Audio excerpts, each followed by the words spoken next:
Ito ang balita ngayon. Trending at pinag-uusapan ngayon sa mundo ng social media. Ang di umanay balitang matapos manalo sa pagkasenador, si Rodante Marcoleta ay usap-usapan ngayon sa mundo ng social media. Ang di umano'y posibleng rigodon na mangyayari sa Senado, pagbabalik sesyon ng mga dating senador at bagong senador. Kaya naman panawagan ng taong bayan na sana'y bumaba na lang sana raw sa pwesto ang kasalukuyang Senate President at ipalit ang bagong senador na si Rodante Marcoleta sa kanyang pwesto. Gaano kaya ito katotoo mga kababayan? Ating alamin. Pero bago ang lahat, kung bago ka pa lamang sa aming channel, please huwag kalimutang mag-like, subscribe at i-click ang notification bell para mas maging updated ka pa lalo sa lahat pa ng bagong video na i-upload namin. At ito na nga mga kababayan, sa wakas, isang magandang balita.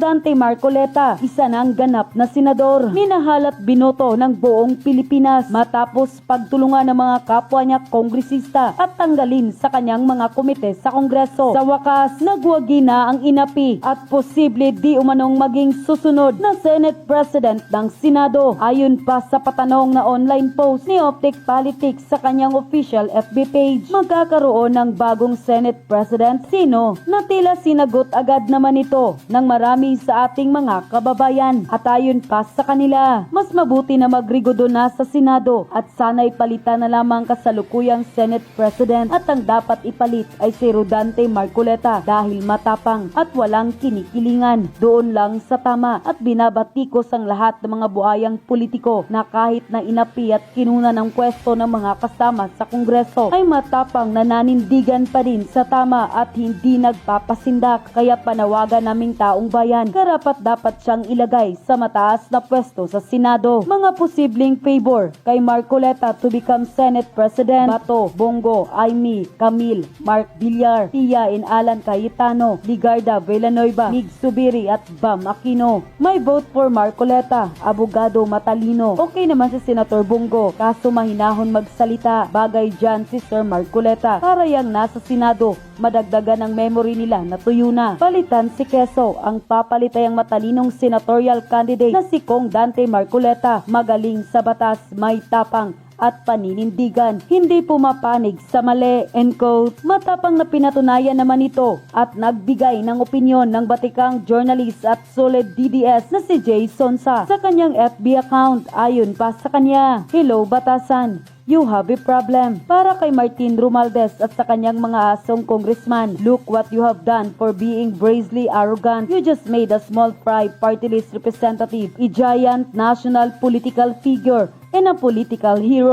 Attorney Rodante Dizon Marcoleta, representative sa Gift Party List, inalisan ng posisyon sa 19th Congress, inalisan ng membership sa iba't ibang committee, dinuro-duro at hinamon pa ng suntukan, inalisan ng karapatan na makagsalita o makibahagi man lang sa mga hearing ng Quadcom at Tricom, at higit sa lahat, hinamak ng gusto nang hindi man lang binigyan at pinagkaitan ng hopya. Masdan kung ano ang naging kapalit ng inyong pangbubusabos sa kanya. Look at him now. Naging pangbansang simangot, tagapagtanggol ng most trusted and most loved Vice President and elected by 32 million Filipinos, Attorney Sara Duterte. The 1987 Constitution and the law. Isa na siyang senador, posisyon na minsan miniti at inambisyon ni Speaker Martin Romualdez, ngunit hindi niya napagtagumpayan. Senator Rodante Dizon Marcoleta, the distinguished gentleman from Tarlac, Pampanga, in the Republic of the Philippines, member of the upper chamber of the 20th Congress. Hello batasan,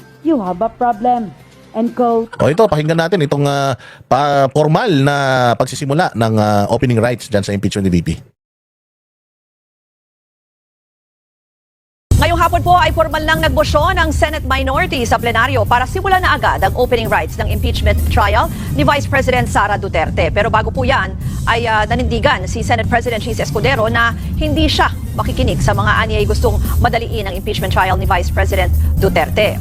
Ayon po kay Escudero ay magpapatuloy raw sa kasalukuyang schedule na June 11 ang pagdinig sa presentation of charges laban sa bise. Hindi raw susunod ang Senado sa pagmamadali ng umano'y mga pabor sa impeachment. Pero hindi niya rin daw naman patatagalin ito at susunod lang umano sa kung ano ang sinasabi ng konstitusyon.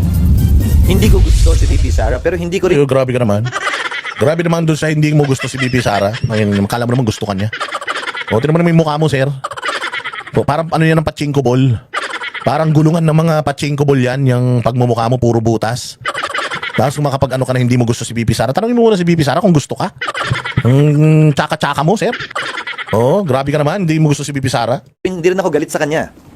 I am performing and doing my role the best way I see fit without any fear or bias in favor or against anyone. Itong mga taong nagmamadali, klaro naman na ayaw sa kanya. Kilala nyo naman sila eh. Itong mga gigil na gigil, klaro naman na gusto siyang matanggal. Sino mang... Oo nga. Sigurado ba sila na kapag nagsimula na yung impeachment, matatanggal si BP?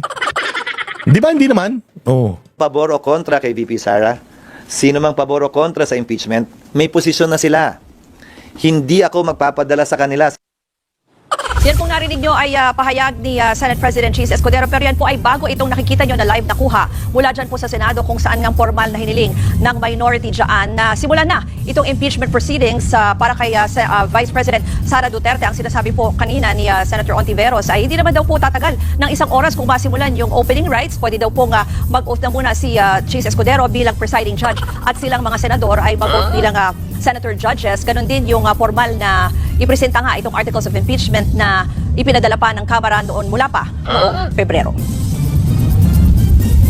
Samantala, tinawag namang isang kasalanan ni Lingayen Dagupan Archbishop. Oh, puta, ito na. Ito na yung kupal na si Socrates Villegas. Puta, nakikialam na naman. Kupal ka talaga, ha? O, katoliko ako. Hoy, Socrates Villegas, sika na naman. Ang hilig mong makialam sa problema ng Pilipinas. Tikom ang bibig mo sa mga pagnanakaw ng mga kongresmang hayop ka. Mantakin mo. Sinisisi nyo si BP Sara na na nagnakaw. Inilahad na ni Toby Chanco at saka ni Frasco sa Cebu. Inilahad na nila na kaya sila pumirma dahil ipinangako sa kanila yung mga budget. Okay, yung mga pera nagkabayaran para pumirma ng impeachment para kay BP Sara. So, sinisita natin yung mga sinasabi niyong pagnanakaw sa pondo, samantalang pumirma sila dahil sa pondo, nananakawin din naman nila. Dito ka lang nakikialam kay BP Sarang hayop ka.